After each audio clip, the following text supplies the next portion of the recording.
চাচা হত্যার প্রতিশোধ নিতে খুলনার সিটি কর্পোরেশনের সাবেক কাউন্সিলর গোলাম রাব্বানী টিপুকে হত্যা করা হয়েছে বলে দাবি পুলিশের।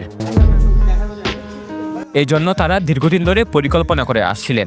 পরে সুইটেবল প্লেস হিসেবে কক্সবাজারে টিপুকে হত্যা করা হয়।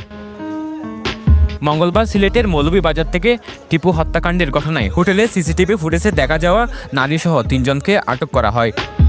পরে বুধবার সংবাদ সম্মেলনে আটক আসামিদের প্রাথমিক স্বীকারোক্তির উদ্ধৃতি দিয়ে এই তথ্য জানান কক্সবাজারের পুলিশ সুপার মোহাম্মদ রহমতুল্লাহ।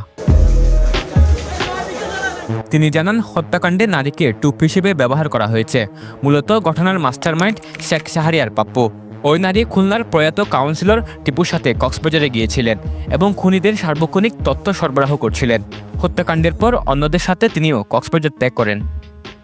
এই 3 জনই তখন কক্সবাজার উপস্থিত ছিল এবং এই মেয়ে গোলাম রাব্বানী টিপুর সাথেই আসছেন এবং উনি হত্যাকাণ্ডেই টোপ হিসেবে উনি এই একটা কাজ করেছেন এবং যারা হত্যা মিশনে অংশগ্রহণ করেছে তাদেরকে উনি সংবাদ প্রেরণ বা যেটাকে বলে আমরা যে ইনফরমার হিসেবে উনি কাজ করেছেন। এবং এই হত্যাকাণ্ডে আরও বেশ কয়েকজনের এইখানে কক্সবাজারে অবস্থানের পাওয়া যায়। আর যে বিষয়টি আছে যে উনার সাথে আরেকজন ওয়ার্ড কাউন্সিলর আসছেন, আমরা তার অবস্থানটা এবং তার আসার কারণটা আমরা খতিয়ে দেখছি, এটা তদন্তের মাধ্যমে পাওয়া যাবে। এবং কক্সবাজারের একজন বুট্টু নামের একজন গ্রেপ্তার আছে এই সন্দিগ্ধ হিসেবে, আমরা তার কোনো সম্পৃক্ততা আছে কিনা এটাও আমরা তদন্তে খতিয়ে দেখব। পুলিশ সুপারের দাবি, 2013 সালের খুলনার পূর্ব বাংলা কমিউনিস্ট পার্টির নেতা হুজি শহীদুল খুন হয়। ওই খুনের সাথে জড়িত ছিলেন কাউন্সিলর টিপু। আসামিদের স্বীকারোক্তির উদ্ধৃতি দিয়ে তিনি বলেন, কাউন্সিলর টিপুকে কপালে সরাসরি গুলি করে শেখ শাহরিয়ার ইসলাম পাপ্পু। পাপ্পু হলেন খুলনা সিটি কর্পোরেশনের 4 নম্বর ওয়ার্ডের জামাল শেখের ছেলে এবং হুজি শহীদুলের আপন ভাতিজা। তাই পুলিশের ধারণা প্রতিশোধ নিতে তাকে হত্যা করা হয়েছে। কারণ 2022 সালে হুজি শহীদুল হত্যাকাণ্ডের আরও এক আসামিকে একই স্টাইলে হত্যা করা হয়েছে। যিনি হত্যা করেছেন এই হত্যাকাণ্ড উনার যিনি শ্যুট করেছেন, গুলি করেছেন, তার নাম হচ্ছে শেখ শাহরিয়ার ইসলাম পাপ্পু। বিগত 2013 সালে এই পাপ্পুর চাচার হত্যাকাণ্ডে এই গোলাম রাব্বানী টিপু তার জড়িত থাকার যে এটা আছে এবং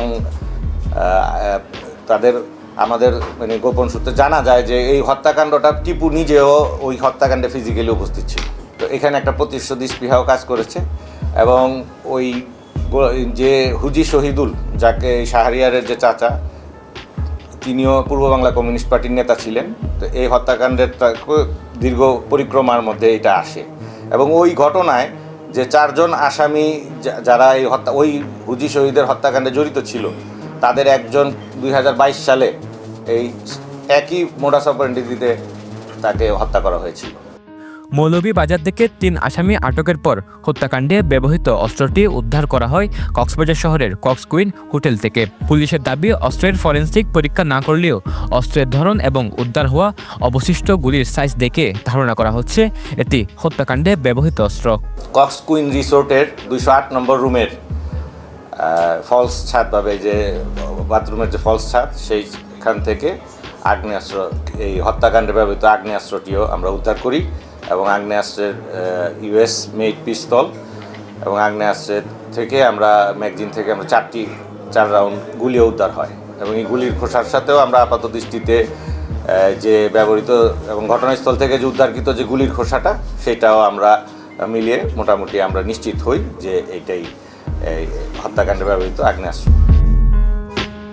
গত 9 জানুয়ারি রাতে কক্সবাজার সমুদ্র সৈকতের সিগাল পয়েন্টে হত্যাকাণ্ডের শিকার হন খুলনা সিটি কর্পোরেশনের সাবেক কাউন্সিলর টিপু। এই ঘটনার পরপরই আরেক কাউন্সিলর ও কক্সবাজারের এক বন্ধুকে সন্দেহভাজন আটক করে আইনশৃঙ্খলা বাহিনী। সরোয়ার সাকিব, পেনুয়া নিউজ।